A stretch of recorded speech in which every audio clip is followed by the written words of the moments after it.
everybody. I'm Larry Ridley. You're tuned in to the NFL on EA Sports. Two teams will need their quarterbacks to step up and lead their offenses on the gridiron today.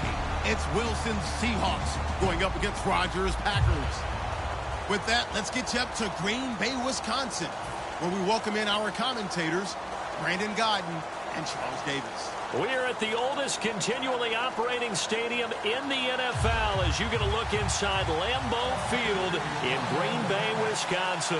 Today, we've got a good NFC matchup on tap between the Seattle Seahawks and the Green Bay Packers. The veteran kicker Mason Crosby set to do the honors here. And off we go from Lambeau.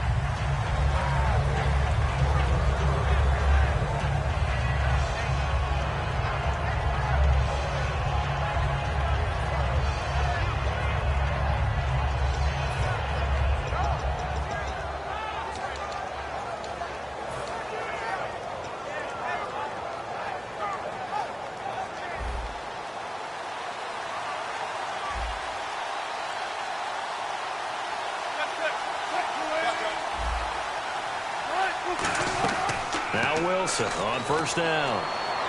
And the grab made by Doug Baldwin. Well, partner, tough loss for the Seattle Seahawks on the road at Atlanta in the playoffs. But Doug Baldwin, you know he's always going to compete. 5 catches, 80 yards, and a touchdown. Try to keep them in the game. Earlier, you were talking about the offense running through Russell Wilson. Doug Baldwin and the wideouts, how do you see that going forward for Seattle? Well, I think that they are well-equipped there. They have to get Tyler Lockett back. He was injured late in the season. But Baldwin is a top-level receiver, finally getting the respect that he deserves. Jermaine Kearse is still around. Obviously, Paul Richardson came on late in the season. They have plenty of targets out there. They may go for one later in the draft, but I don't think it's a priority. It's a loss of a yard there, and now second down. Well, on that play, the expression, don't blink, you might miss something, certainly applied. That was fast. Defense diagnosed the play, and it was over in a heartbeat. And on the outside, they're playing press coverage. Now it's Wilson. His throw incomplete. The intended target, Doug Baldwin, and it's third down. And the big boys up front in the trenches, what do you think of the O-line, Charles? I love them because this is a group that's so cohesive. They know what the man next to them is going to do at all times, and they operate as a terrific unit. Third down here for the offense after the incomplete pass.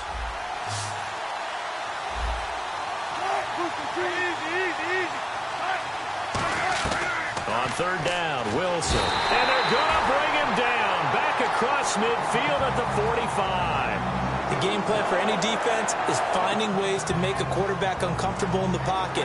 When you bring pressure from all angles, you never know who's going to get home. In this case, the left cornerback, right in the face of him, puts him down. Okay, look at this. The punt team nowhere to be found. They're on the sidelines. Offense going to go for this on the opening drive.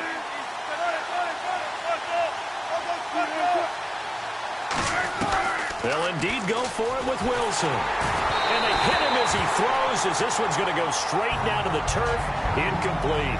And, partner, I'm not really sure what in the world they were thinking on fourth and long there at this stage in the game, but do you think social media may be firing up a little bit right now? Oh, the coach is trending right now. All right, there's no doubt about it. People wonder what that decision was.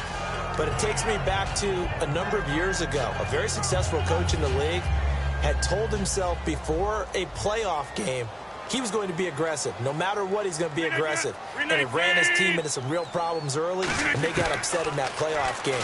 Let's see if this team can recover. Well, that's aggressive in capital letters with glitter, 7 underscore. I mean, that's the definition of aggressive. Yeah, you can almost hear the cheerleaders doing the be aggressive chant behind him, and he listened to it. So here we go, 1st and 10 now. And the D looking like they may blitz. Into the red zone, it's Rodgers. This is Cobb with a catch right side. And he will get this into the end zone. Touchdown, Green Bay. Randall Cobb from 13 yards out. And the Packers have taken the early lead. Now flags will come in. I think this one's going to be on the defense for jumping. Another extra point opportunity here. And it's good to make it 7-0 Packers.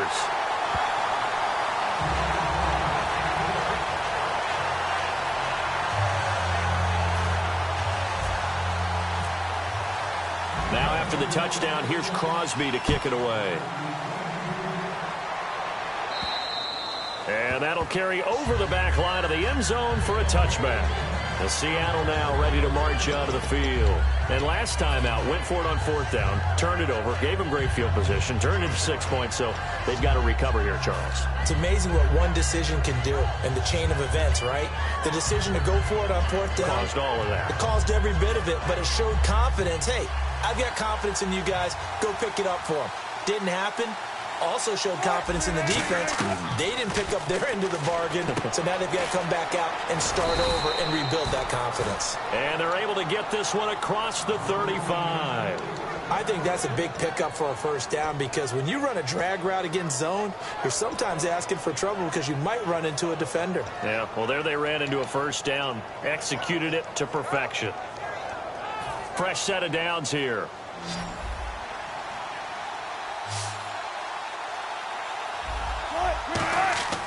Throwing now, Wilson on 1st down. This is intercepted. A great read, and it's picked off. And this one will be returned to right around the 38-yard line. The Packers offense now heading back out onto the field. And they will simply, Charles, be looking to duplicate what they did last drive when they were able to push it in for 6. And they hope it'll be that easy, right? To be able to take exactly what happened before, replicate it. They may have to make a few additional changes along the way because I'm sure the defense will make some adjustments, but they've got to have great confidence having scored the last time out. Caught on the right side by Adams. 22 yards on the pickup there. And it'll be a Green Bay 1st down. It's a nice completion, a little bit of run after catch as well to create the yardage that they got. But it is so tough to cover that route, the drag route, because they run it at varying speeds. Because the key is to create hesitancy on the defender's part. Always so empathetic for those DBs, aren't you? They'll set up the screen to Lacey. It's a loss of 2 there, bringing up 2nd down. Got to give some credit there defensively. They snuffed out that screen early on 1st down. Really read it well, didn't they? Because they didn't bring the pressure that they expected. They covered all the passing lanes. So once you see it break down as the passer, I think in this situation, you're either throwing it at the feet of your back to make sure no one picks it off, or you throw it away, throw it over the sideline. Don't try and freelance and try and make a bigger play. There's really no one else running a pattern that should be open. Ataba Rubin makes the stop. Here's the offensive unit coming out onto the field in just a moment. Randall Cobb, very good at wideout. Went to college to be a quarterback. Discovered his talents couldn't be limited to one position. He's a 1,000-yard receiver every year for his quarterback. Throwing is Rodgers on 3rd down. Out to the flat. That's complete to his running back. It'll be a pickup of just 2, and that's going to make it 4th down. Partner, I think that completion takes the definition of dink and dunk to a different level, doesn't it? It does, and the defense was right there, kind of played into their hands. And Crosby puts it through, and the lead moves to 10-zip. So a little fortunate there because that one was definitely leaking right. Without a doubt, maybe about the width of a football or so inside that right upright. But he got it to go. After the made field goal, now Crosby will do the kickoff duties. And this will be a touchback as that sails over the end line. Here come the Seahawks now, set to take over on offense. And following the interception, just any interception, are you a little bit more cautious when you start that next drive, or no, you just throw that out the window? I think you are. I don't think that there's any way you can run back out there and go, totally didn't affect me. Let's just go ahead and be loose with the football again.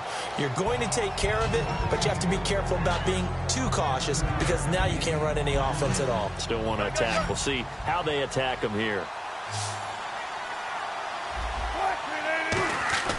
On 2nd down, Wilson. And no escaping this time as he'll go down. They got him for a sack.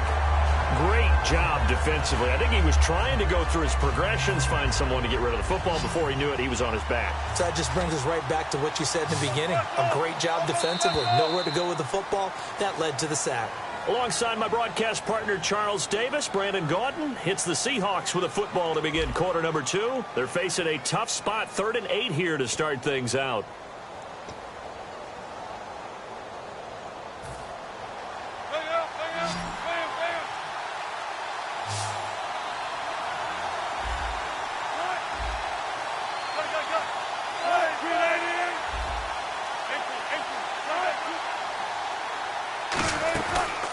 They'll run it now out of the gun.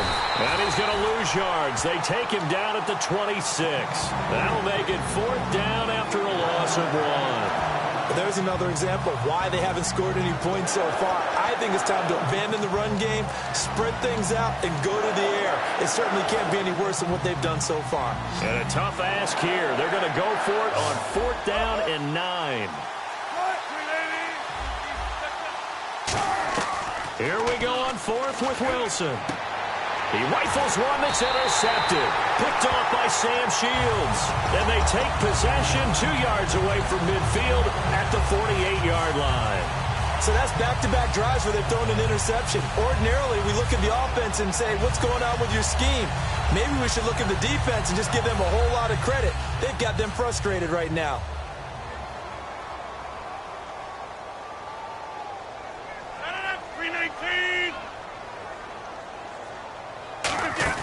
Now a 1st down carry. It's Lacey. Just a yard on the 1st down carry, so it's 2nd and 9. A 1-yard gain can look like a disaster, but it all depends on how the game is going. Is it a series of 1-yard gains running the ball? If that's the case, you might have to start thinking about throwing it a little bit more. But if it's just the occasional 1-yard run, hey, congratulations to the defense. They won that one. Come back and get them the next time. Over the middle, and it's incomplete. Jared Cook, the tight end, was the target. And that'll make it 3rd down. When you see passes knocked down by those guys I call the frustrated fullbacks, the linebackers, you know that in their zone coverage, they were able to drop, see the ball thrown, and react to it very quickly. From the gun on 3rd down, Rodgers. He's going to rifle one deep left side. Devontae Adams, the intended receiver, and it's 4th down. On every offensive coordinator, every play caller sheet, they have about 5 or 6 plays per game that they call shot plays or big plays, and you don't get many opportunities to dial them up, and they just did, and they drop it with a great chance to make a big play. That's going to hurt. And a nice job here on special teams. This will be down inside the 10 at the 8-yard line. The Seattle now ready to march onto the field. And following the interception, we'll see what they can put together on this drive. I can hear my old college coach right now. He always used to tell us before every game, the team making the fewest mistakes will win. What they're hoping is that that last mistake is their only one of the game. Coaches, that's all they talk about, turnovers, right? Minimizing those and maximizing opportunities. We know it's not an easy job to go out and catch passes when people are trying to tackle you and knock the ball away. But the bottom line is, that's a pass he's got to have and a pass he should have caught. So incomplete on 1st. Let's see what 2nd down has in store. Looks like the defense in press coverage here. Wilson. And that one was nearly picked. Not sure he was accounting for the free safety. That brings up 3rd down. He's got to be kicking himself right there. His team's already picked off 2 passes. That would have been the 3rd in the game. And, boy, they've really played well attacking the football. Incomplete pass on 2nd down. Let's see what the offense draws up here on 3rd.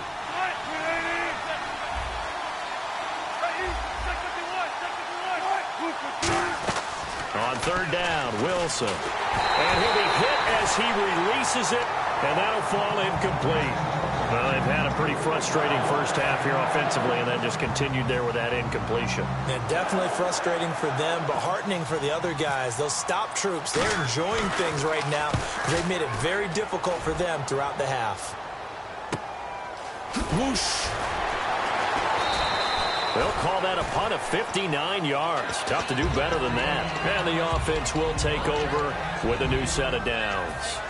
And Green Bay getting ready to go as they take the field. And they're coming off a 3-and-out, my friend.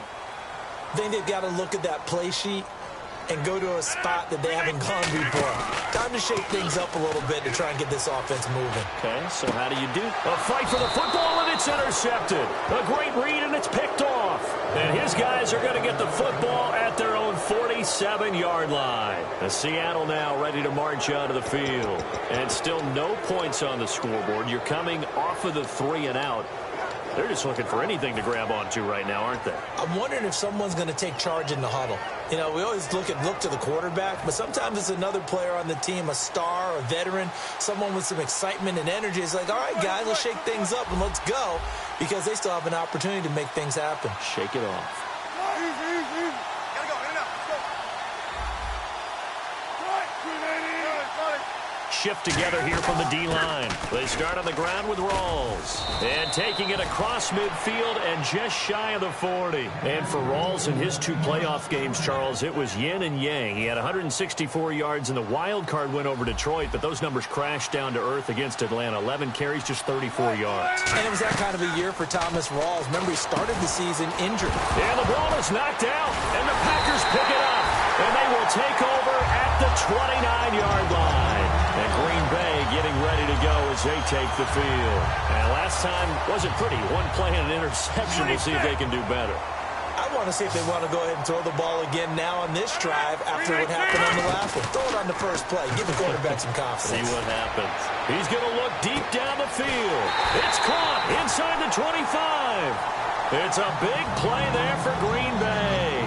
53 yards. A great job pulling that one in from a guy, as we know, who can really blaze. He's got a lot of speed. And that speed can work for him so many different ways. Sometimes he just takes off and goes and just runs past people. Sometimes you get people to back off so far that you can catch everything. And he's going to take it in. Touchdown, Packers. Jared Cook, an 18-yard touchdown grab. And the Packers add 6 to their lead. A good tight end is a heck of a weapon for any quarterback, especially when you're able to create some mismatches. Sometimes they work against a linebacker, sometimes they work against a smaller defensive back. But when they find it, they go to it, and it often results in touchdowns. Now after the touchdown, here's Crosby to kick it away. This is fielded at the goal line. And he'll take it back to about the 19-yard line. The Seattle now ready to march out of the field. And last time the turnover on the fumble, and they were in enemy territory, so that had to be very frustrating. Down on the scoreboard here, can't do it again. You nailed every part of what was frustrating. Down on the scoreboard, had a drive going, had pushed it past the 50-yard line, so they felt like they were in striking distance, and to come away with nothing, not a good feeling at all, to put it mildly. Now they can't afford to do that again. Yeah, now can they get... And Wilson's going to be intercepted a 3rd time. And it's Clinton Dix with a pick. And his guys are going to take over at the 39-yard line. And Green Bay getting ready to go as they take the field. And that recipe on their last drive that resulted in a touchdown looked pretty good, so they'll be hoping to do that once more. And it takes me back to when we sat with the offensive coordinator and the head coach. They felt pretty good about their game plan and thought there were some holes in the defense, and they exploited them the last time out. Let's see if they can come back and put together a similar drive. And we'll see if they can do just that. Wide open receiver complete. 23 yards on the play. Of course we think of Aaron Rodgers as a pocket passer, but you and I both know this guy's a pure athlete. He can get outside and make plays with his legs as well. Yeah, showed it right there outside of the pocket and on the money. Throwing is Rodgers. That's complete right around the 8. 7 yards, the pickup on the pitch and catch. 2 minutes to play here in the first half. We're back to Lambeau following these words.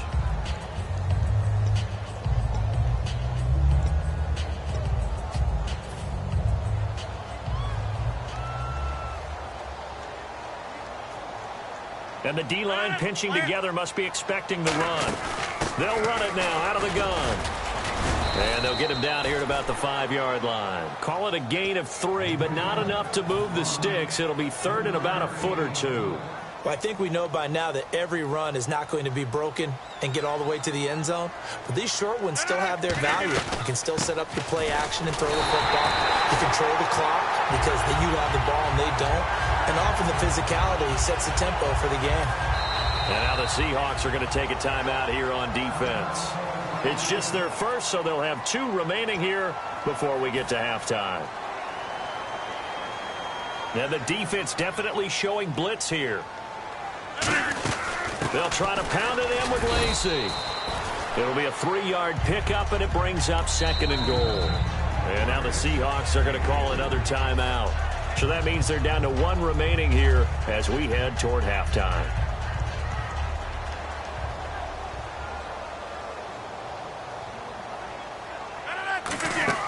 They'll run it with Lacey. And this will result in him losing yardage. Back to the 3. And play is stopped here. Timeout. It's the defense calling the timeout here.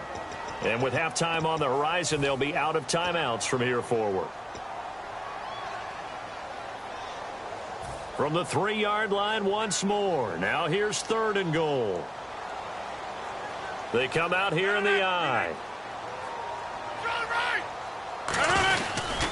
They'll try to run it in. Lacey. And he'll take this one in for a Packer touchdown.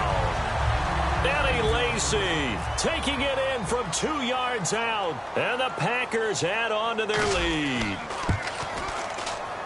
He missed one earlier, remember, but this time he gets it to go. Now after the touchdown, here's Crosby to kick it away. This is fielded at the goal line. And his guys are going to start their drive right at the 20-yard line. The Seattle now ready to march onto the field.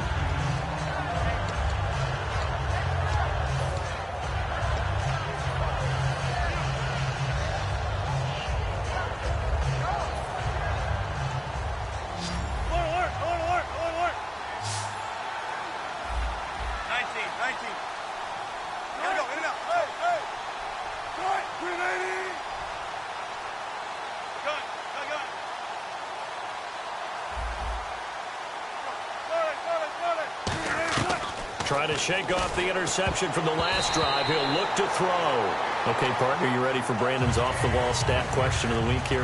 Is that any different than any other time we talk? No, it's not. But Chris Hogan and Julio Jones actually had the exact same numbers in the conference title games. 9 catches, 180 yards, 2 touchdowns. Who did it better? Wow, that's a great question. Listen, the easy trade answer is they both did it so exceptionally well, you just called a tie. But I'm breaking the tie. Yeah. I'm breaking the tie. Julio Jones did it better. That short slant where he ended up running over 2 or 3 people and taking it to the end zone, that was the clincher right there. Julio Jones did it a little bit better than Chris Hogan. Complete. Richardson has it. And he's able to get it to the 33. Good enough for a first down. 9 yards on the pickup there, and it keeps the drive alive. And they're going to speed things up here. On 1st and 10, it's Wilson. They'll lock it with a grab over the middle. And a loose football. And his guys are going to take over.